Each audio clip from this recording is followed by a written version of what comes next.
Unfortunately, I have to admit that many of my contemporaries are full of envy, rivalry, malice, ignorant, because they are closed in their little selves, in their little and miserable stories.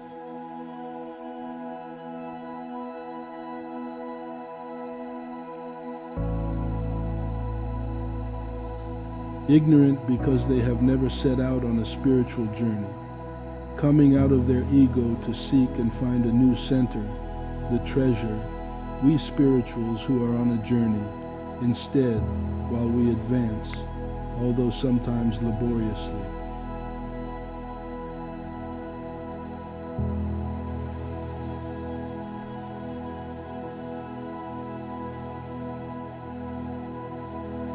Along the journey, we understand how our energy increases whenever we are able to decentralize, to get out of ourself. The more egoistic and egocentric we are, and the more we remain tied to a partial and illusory knowledge, and the journey stops at some point.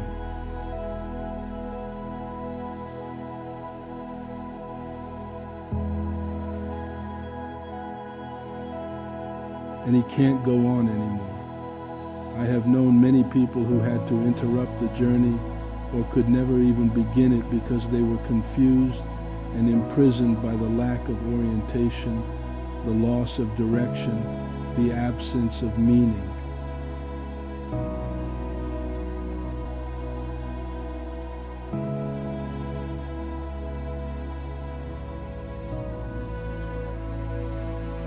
The emptiness of meaning produces such suffering and such helplessness that it enslaves. When one is dominated by an external force, there is always the possibility of resisting, of rebelling against it directly or indirectly.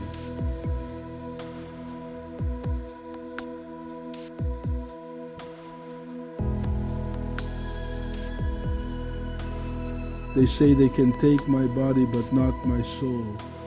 But when you are prey to nonsense, you are dead inside definitively. Even if you are still physically alive, you can no longer enjoy the present and the everyday. You can't do it anymore.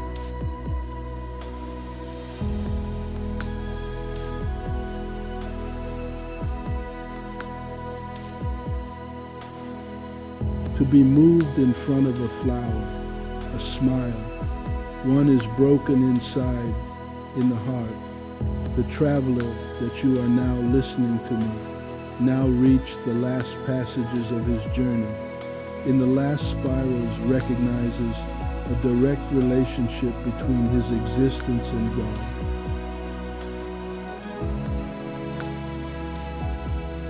The journey taught him that his intelligence, his effort are little compared to God.